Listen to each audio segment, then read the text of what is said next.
यदा यदा हि धर्मस्य ग्लानिर्भवति भारत अभ्युत्थानमधर्मस्य तदात्मानं सृजाम्यहम्। राधे राधे मेरे प्यारे भाइयों बहनों माताओं व बंधुओं, संस्कार की बातें चैनल में आपका स्वागत है। बंधुओं, आज मैं आपको श्रवण करवाने जा रही हूँ श्रीमद् भागवत गीता का 6वां अध्याय। बंधुओं, यदि आपने YouTube चैनल संस्कार की बातें अब तक सब्सक्राइब नहीं किया तो जरूर करें और बेल आइकन दबाना ना भूलें ताकि आपको हमारी आने वाली सभी वीडियोस की जानकारी सबसे पहले हो सके। बोलो पितृदेव की जय हो। बंधुओं, श्रीमद् भागवत गीता सुनने के बाद कमेंट बॉक्स में राधे राधे अवश्य लिखें। श्री कृष्ण महाराज अर्जुन से बोले, हे अर्जुन, जो पुरुष कर्म के फल को ना चाहता हुआ करने योग्य कर्म करता है वह सन्यासी और योगी है। केवल अग्नि को त्यागने वाला सन्यासी योगी नहीं है। केवल क्रियाओं को त्यागने वाला भी सन्यासी योगी नहीं है। इसलिए हे अर्जुन, जिसको सन्यास ऐसा कहते हैं उसी को तू योग जान, क्योंकि संकल्पों को ना त्यागने वाला कोई भी पुरुष योगी नहीं होता। समत्व बुद्धि रूप योग में आरूढ़ होने की इच्छा वाले मननशील पुरुष के लिए योग की प्राप्ति में निष्काम भाव से कर्म करना ही हेतु कहा है, और योगारूढ़ हो जाने पर उस योगारूढ़ पुरुष के लिए सर्व संकल्पों का अभाव ही कल्याण में हेतु कहा है। जिस काल में ना तो इंद्रियों के भोगों में आसक्त होता है ना कर्मों में आसक्त होता है, उस काल में सर्व संकल्पों का त्यागी पुरुष योगारूढ़ कहा जाता है। यह योगारूढ़ता कल्याण में हेतु कही है। इसलिए मनुष्य को चाहिए कि अपने द्वारा अपना संसार समुद्र से उद्धार करे और अपनी आत्मा को अधोगति में ना पहुंचावे, क्योंकि यह जीवात्मा आप ही तो अपना मित्र है और आप ही अपना शत्रु है, अर्थात कोई दूसरा शत्रु या मित्र नहीं है। उस जीवात्मा का तो वह आप ही मित्र है जिस जीवात्मा द्वारा मन और इंद्रियों सहित शरीर जीता हुआ है, जिसके द्वारा मन और इंद्रियों सहित शरीर नहीं जीता गया है। उसका वह आप ही शत्रु के सदृश शत्रुता में बरतता है। हे अर्जुन, सर्दी, गर्मी, सुख, दुख आदि में, मान अपमान में जिसके अंतःकरण की वृत्तियां अच्छी प्रकार शांत हैं, अर्थात विकार रहित हैं, ऐसे स्वाधीन आत्मा वाले पुरुष के ज्ञान में सच्चिदानंद घन परमात्मा सम्यक प्रकार से स्थित है, अर्थात उसके ज्ञान में परमात्मा के सिवा अन्य कुछ है ही नहीं। ज्ञान विज्ञान से तृप्त है अंतःकरण जिसका, विकार रहित है स्थिति जिसकी, और अच्छी प्रकार जीती हुई है इंद्रियां जिसकी, समान है मिट्टी पत्थर और स्वर्ण जिसके, वह योगी युक्त अर्थात भगवत की प्राप्ति वाला है। ऐसा कहा जाता है, जो पुरुष सुहृद, मित्र, वैरी, उदासीन, मध्यस्थ, द्वेषी, बंधुगणों में, धर्मात्माओं में, पापियों में भी समान भाव वाला है, वह अति श्रेष्ठ है।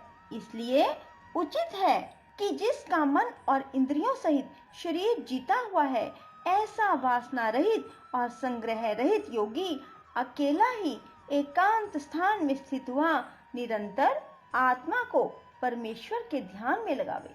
शुद्ध भूमि में कुशा, मृगशाला और वस्त्र है उपरोपरि जिसके, ऐसे अपने आसन को ना अति ऊंचा ना अति नीचा स्थिर स्थापन करके और उस आसन पर बैठकर मन को एकाग्र करके चित्त और इंद्रियों की क्रियाओं को वश में किया हुआ अंतःकरण की शुद्धि के लिए योग का अभ्यास करें।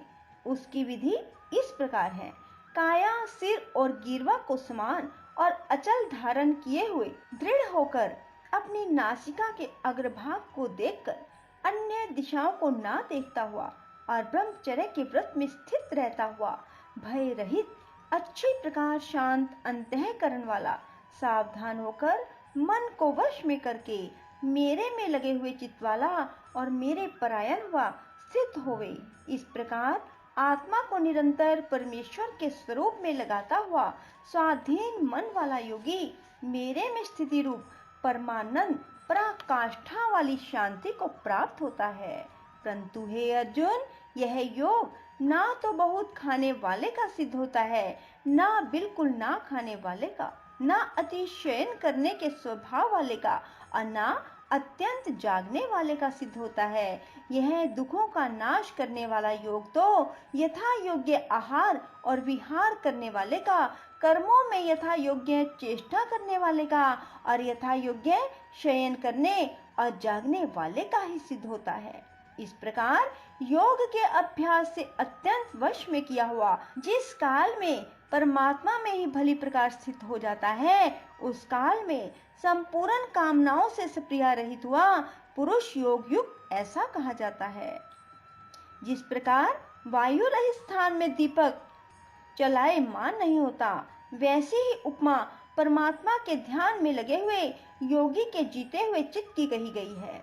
हे अर्जुन, जिस अवस्था में योग के अभ्यास से निरुद्ध हुआ चित्त उपराम हो जाता है, जिस अवस्था में परमेश्वर के ध्यान से शुद्ध हुई सूक्ष्म बुद्धि द्वारा परमात्मा को साक्षात करता हुआ सच्चिदानंद घन परमात्मा में ही संतुष्ट होता है, इंद्रियों से अतीत केवल शुद्ध हुई सूक्ष्म बुद्धि द्वारा ग्रहण करने योग्य जो आनंद आनंद है, उसको जिस अवस्था में अनुभव करता है, जिस अवस्था में स्थित हुआ यह योगी भगवत स्वरूप से नहीं चलायमान होता है और परमेश्वर की प्राप्ति रूप जिस लाभ को प्राप्त होकर उससे अधिक दूसरा कुछ भी नहीं मानता, भगवत प्राप्ति रूप जिस अवस्था में स्थित हुआ योगी बड़े भारी दुख से भी चलायमान नहीं होता है, जो दुख रूप संसार के संयोग से रहित है, जिसका नाम योग है, उसको जानना चाहिए। वह योग ना उकताए हुए चित्त से अर्थात तत्पर हुए चित्त से निश्चय पूर्वक करना कर्तव्य है।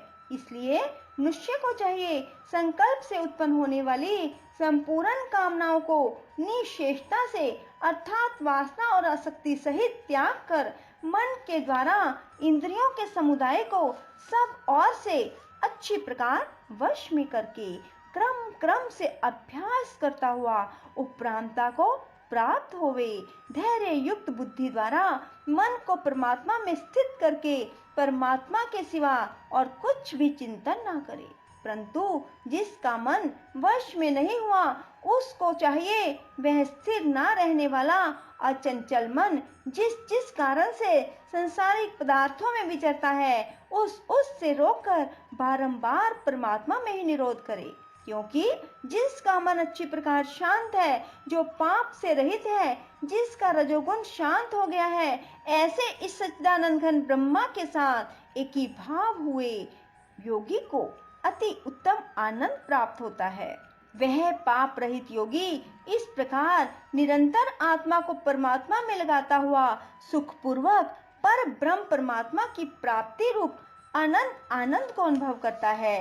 हे अर्जुन, सर्वव्यापी अनंत चेतन में एक ही भाव से स्थिति रूप योग से युक्त हुआ आत्मा वाला, सब में संभाव से देखने वाला योगी आत्मा को संपूर्ण भूतों में बर्फ में जल के सदृश व्यापक देखता है। संपूर्ण भूतों को आत्मा में देखता है, अर्थात जैसे स्वप्न में जगा हुआ पुरुष स्वप्न के संसार को अपने अंतर्गत संकल्प के आधार देखता है, वैसे ही वह पुरुष संपूर्ण भूतों को अपने सर्वव्यापी अनंत चेतन आत्मा के अंतर्गत संकल्प के आधार देखता है। जो पुरुष संपूर्ण भूतों में सबके आत्म रूप मुझ वासुदेव को ही व्यापक देखता है, संपूर्ण भूतों को मुझ वासुदेव के अंतर्गत देखता है, उसके लिए मैं अदृश्य नहीं हूँ, वह मेरे लिए अदृश्य नहीं होता, क्योंकि वह मेरे में एक ही भाव से स्थित है। इस प्रकार जो पुरुष एक ही भाव में स्थित हुआ संपूर्ण भूतों में आत्म रूप से स्थित मुझ सच्चिदानंद घन वासुदेव को भजता है, वह योगी सब प्रकार से वर्तता हुआ भी मेरे में ही वर्तता है, क्योंकि उसके अनुभव से मेरे सिवा अन्य कुछ है ही नहीं। हे अर्जुन, जो योगी अपनी सादृश्यता से संपूर्ण भूतों में सम देखता है, सुख अथवा दुख को भी सम देखता है, वह योगी पुरुष परम श्रेष्ठ माना गया है।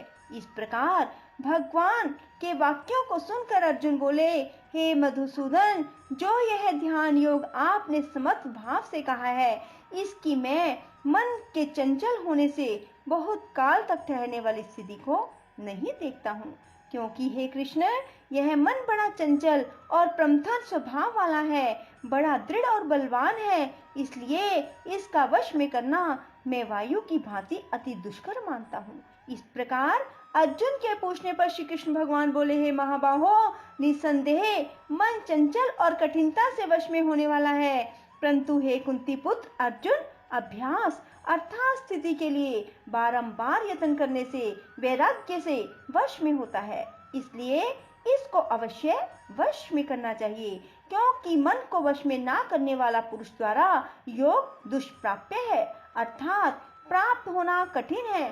स्वाधीन मन वाले प्रयत्नशील पुरुष द्वारा साधन करने से प्राप्त होना सहज है। यह मेरा मत है। बोलो श्री कृष्ण भगवान की जय, पितृदेव की जय। राधे राधे। जय श्री कृष्णा।